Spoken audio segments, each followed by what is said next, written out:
Assalamualaikum warahmatullahi wabarakatuh.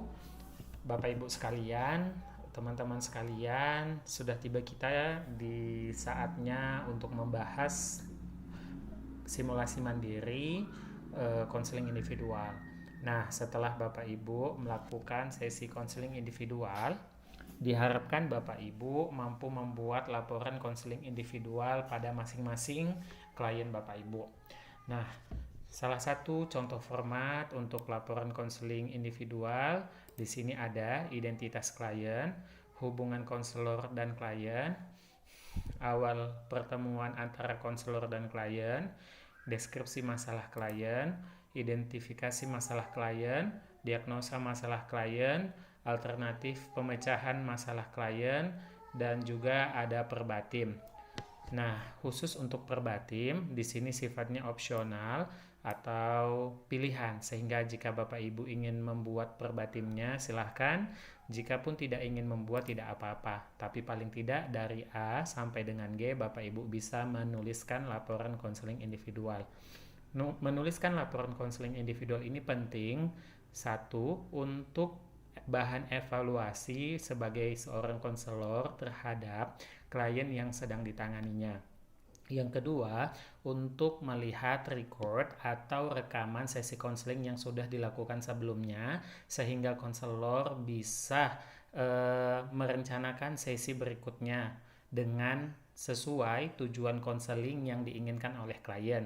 Ketiga, sebagai bentuk pelaporan ketika klien kita meminta laporan atau keluarga klien, misalnya orang tua atau misalnya tempat kita bekerja, manajer atau supervisor kita meminta, inilah yang akan bisa menjadi bukti untuk sesi konseling yang sudah kita lakukan. Dan yang keempat, sebagai bahan masukan, apa-apa yang sudah terlewat, apa-apa saja yang mungkin belum dilakukan, akan diberikan masukan oleh supervisor atau manajer pada masing-masing tempat Bapak Ibu praktik. Nah, contohnya di sini kita langsung saja. Nama peserta, seandainya nama pesertanya adalah M. Harwansyah Putra Sinaga. Lalu identitas klien, misalnya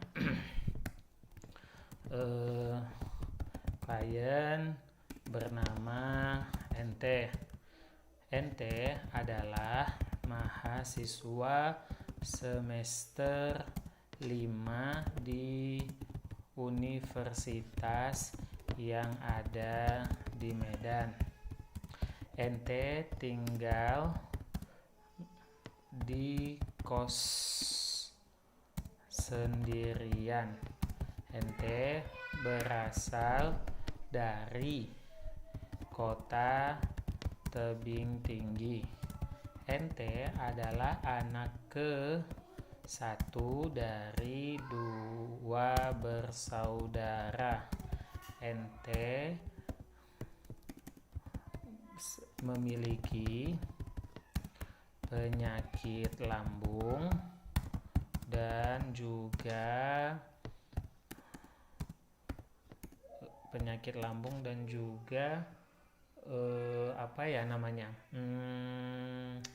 pencernaan atau tifus ya biasanya gitu, sehingga membuat dia sering tidak hadir di saat perkuliahan. NT tidak memiliki teman dekat selama di Medan. Ia lebih banyak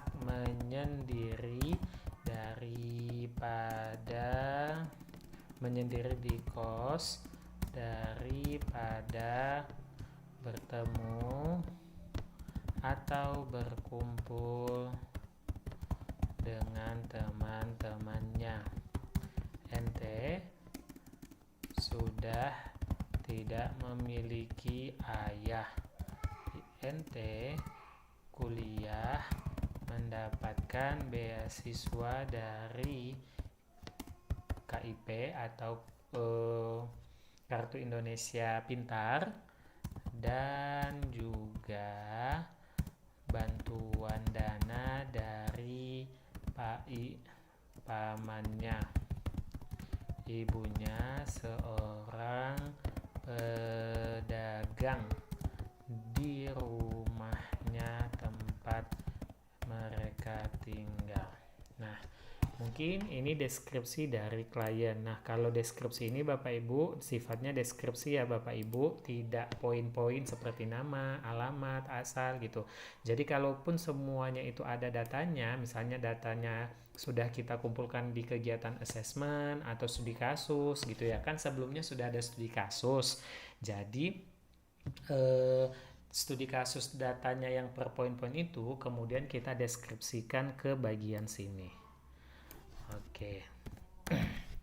Nah, kemudian bagaimana hubungan konselor dan klien? Konselor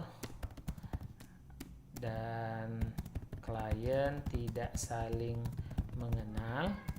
Klien adalah individu yang menghubungi konselor untuk mendapatkan layanan konseling individual. Nah, bagaimana awal pertemuannya? Konselor dihubungi oleh klien untuk mendapatkan sesi konseling individual. Lalu temu janji dibuat untuk pertemuan sesi pertama. Boleh seperti ini Bapak Ibu. Kenapa kita harus menjelaskan tentang hubungan konselor dan klien? Karena ini nanti akan menjadi bagian yang penting untuk menciptakan hubungan yang profesional. Seperti yang pernah saya sampaikan ketika Zoom, pertemuan di tatap muka kita Bapak Ibu sekalian, bahwa jika ada hubungan ganda atau hubungan yang amat dekat dengan klien atau hubungan kita dekat, maka itu akan mempengaruhi efektivitas sesi konseling yang kita laksanakan. Maka dari itu penting untuk menegaskan bahwa hubungan kita dengan para klien kita, baik itu para siswa di kelas atau di sekolah, para santri di pesantren, itu adalah hubungan yang profesional, tidak ada hubungan yang lain. Nah, kemudian di sini baru kita melakukan deskripsi masalah. Deskripsi masalah ini kita seperti mendeskripsikan identitasnya, hanya saja fokus pada masalah yang dialami oleh klien. Bagaimana kita menceritakannya? Berdasarkan hasil assessment kita dan berdasarkan cerita dari klien. Misalnya begini ya Bapak Ibu. Ente mengaku mengalami gangguan tidur sejak 10 hari yang lalu. Ia mengkonsumsi obat tidur dan berdampak pada pola tidurnya, dikarenakan efek samping dari obat tidur adalah membuat ente menjadi lemas di saat bangun di pagi hari. Ente mengkonsumsi obat tidur dikarenakan ia tidak bisa tidur. Ia setiap malam selalu terbayang wajah dan perjuangan ayahnya yang dahulu masih hidup. Saat-saat seperti itu membuat ente sedih dan merasa bersalah.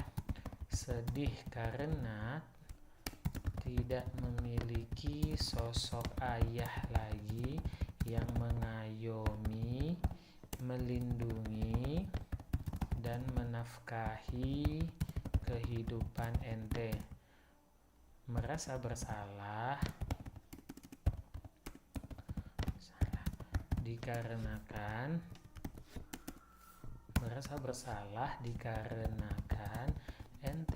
saat ayahnya meninggal, ente berada di Medan dan tidak menemani hembusan nafas terakhir ayahnya.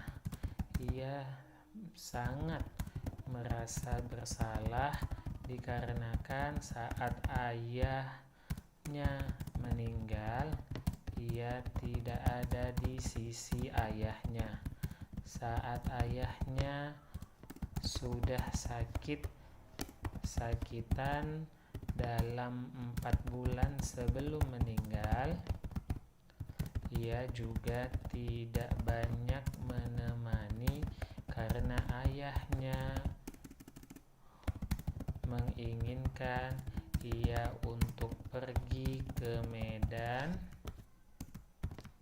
dan menyelesaikan perkuliahan dengan baik. Meski dengan berat hati, ente tetap mengikuti permintaan ayahnya. Dan ketika ia tiba-tiba mendapatkan informasi bahwa ayahnya sudah meninggal, maka saat itu juga ente merasa bersalah dan tidak bisa menerima kenyataan bahwa ia belum banyak berbuat untuk ayahnya sebelum meninggal.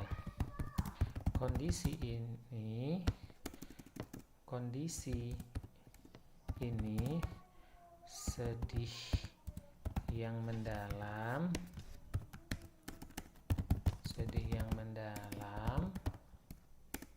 dan merasa bersalah terus menghantui ente dan akhirnya membuat ente selalu menangis saat di kamar sendirian sebelum tidur. Ia pernah tidak tidur dalam waktu 2 hari dikarenakan terus merasa sedih dan bersalah, terlebih saat membayangkan pengurusan jenazahnya.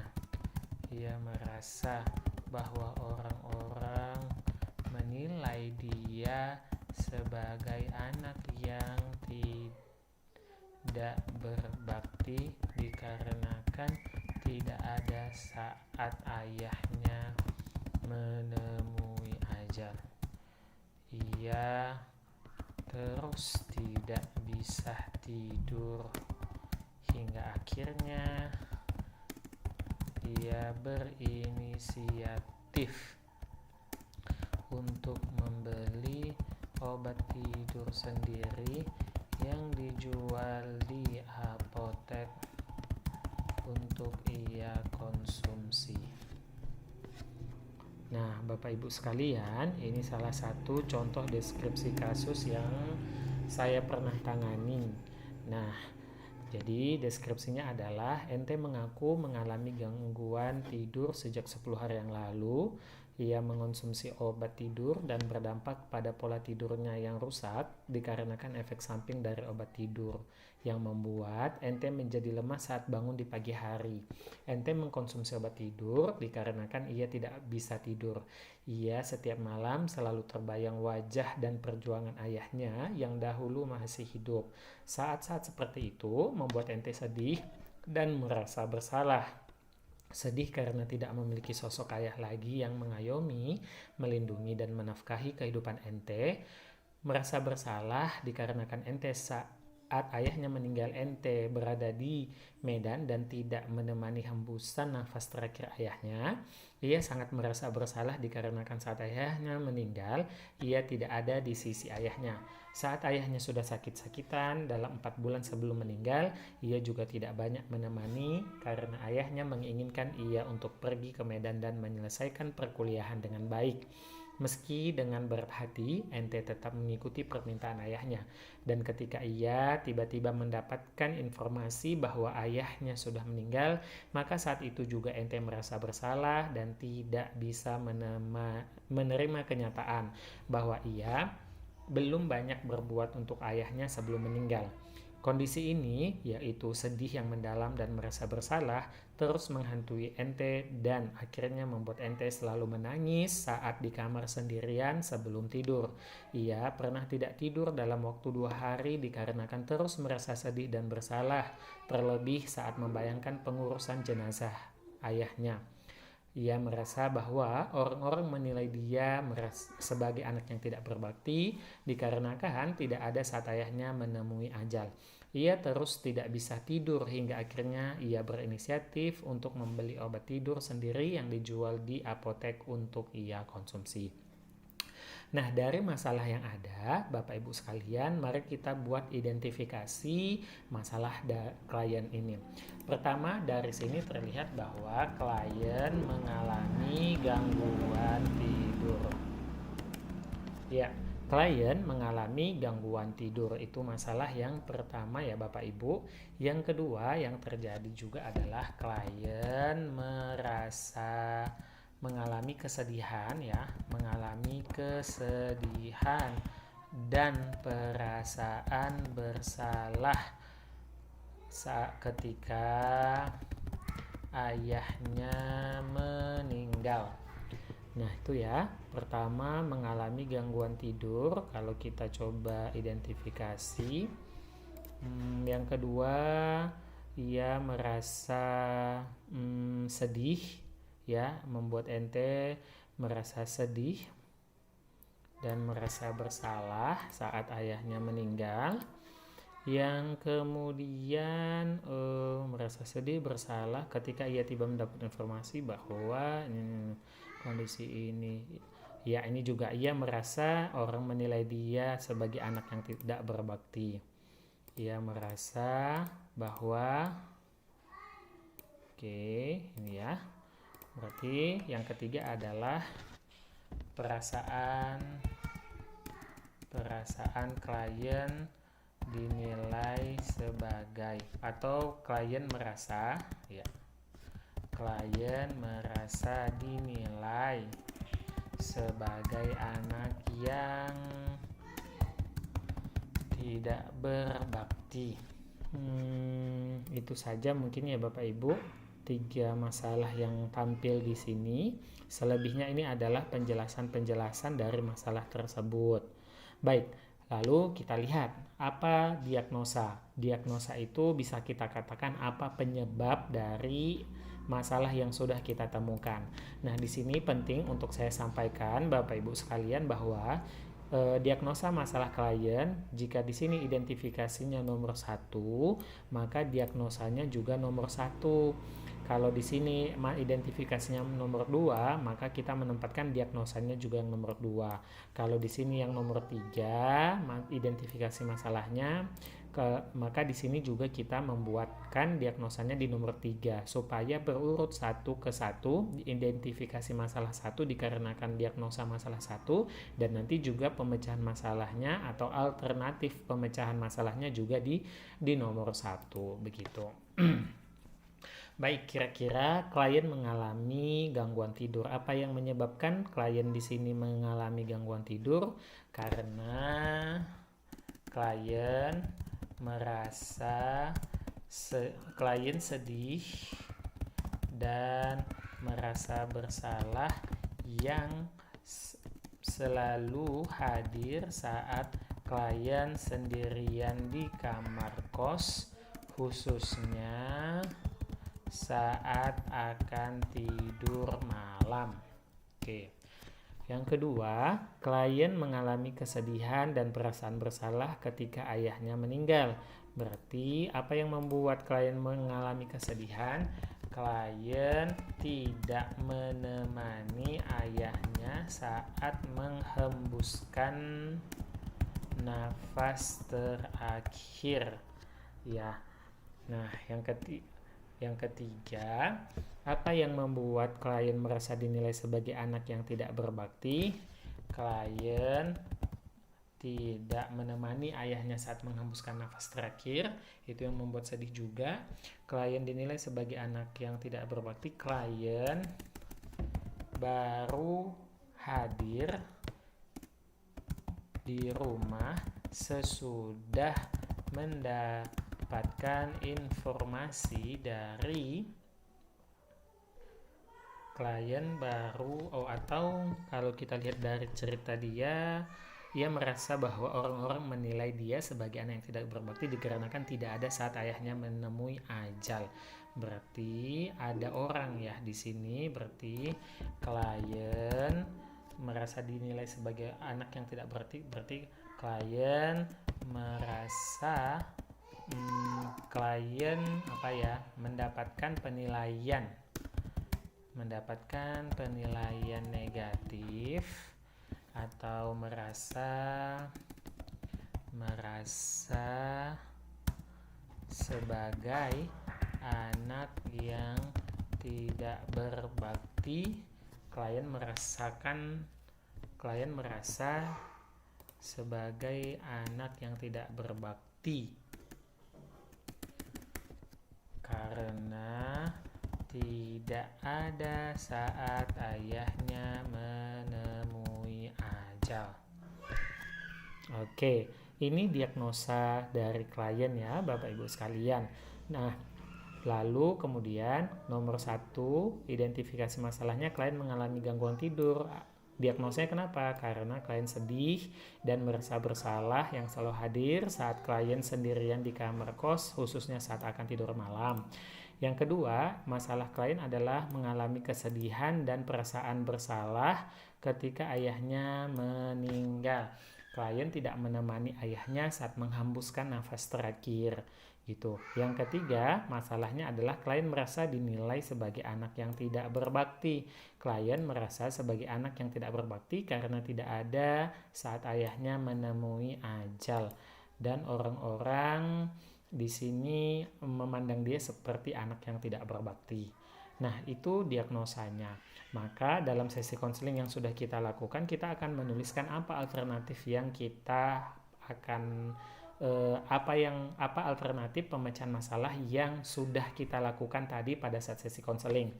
Alternatif pemecahan masalah kadang-kadang dalam sesi konseling bisa cuman membahas satu alternatif saja, atau bisa 2 atau 3. Tetapi biasanya dalam sesi konseling satu pertemuan itu hanya membahas satu masalah. Jadi kalau kita lihat dari 3 identifikasi masalah ini memungkinkan sesi konseling berjalan 3 kali. Kenapa? Karena ada 3 masalah yang akan diatasi dan setiap masalah dibahas 1 kali pertemuan. Begitu ya Bapak Ibu sekalian. Nah, kira-kira klien mengalami gangguan tidur, apa alternatif pemecahan masalahnya? Maka klien diminta untuk menghubungi atau berjumpa dengan konselor. Kemudian lalu apalagi? Klien apalagi kira-kira ya mengalami gangguan tidur? Klien mencoba untuk mencari kegiatan fisik di siang hari untuk membuat tubuh lebih lelah dan mudah tidur. Lalu apalagi? Klien disibukkan dengan kegiatan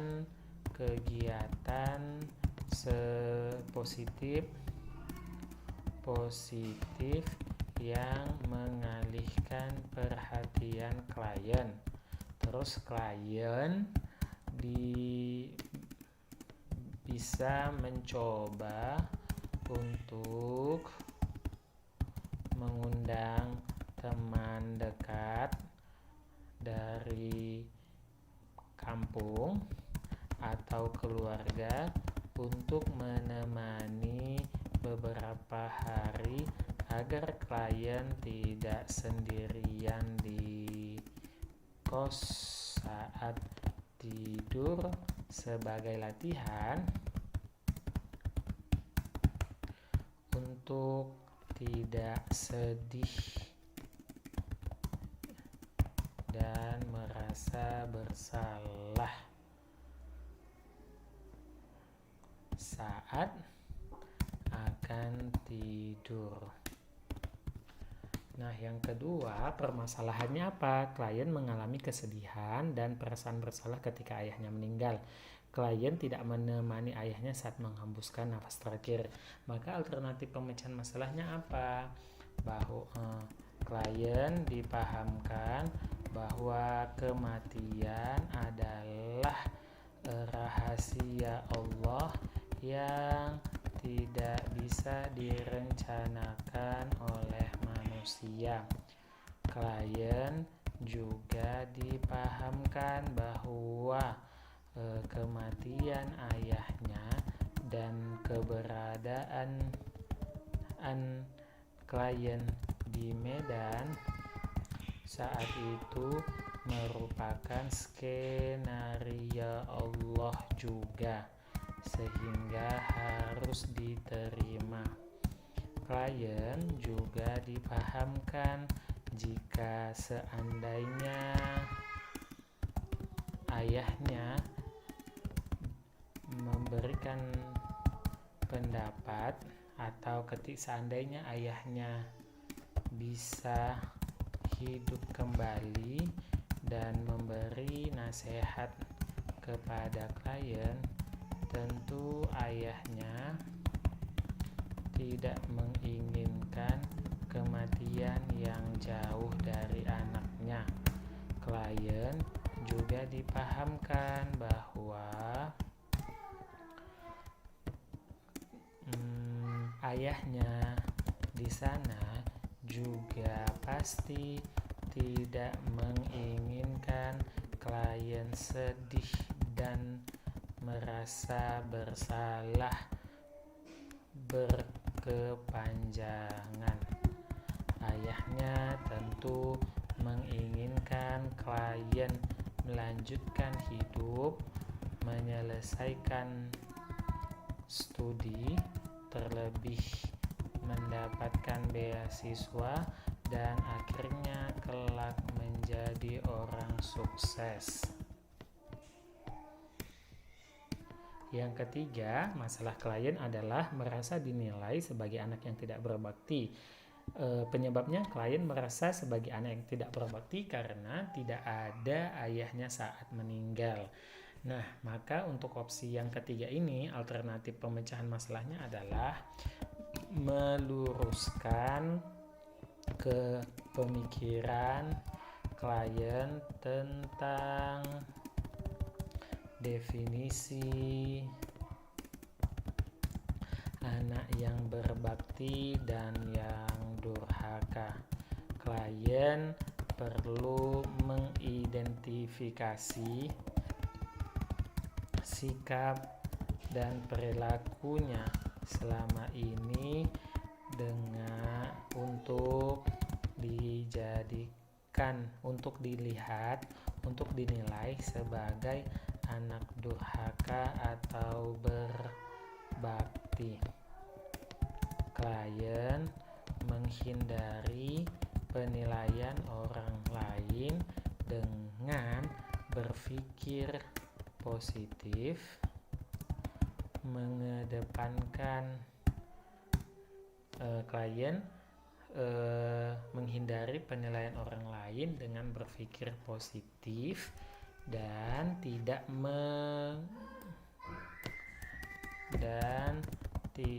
menghiraukan pendapat orang lain. Klien diminta untuk mengingat pesan pesan ayahnya sewaktu hidup yang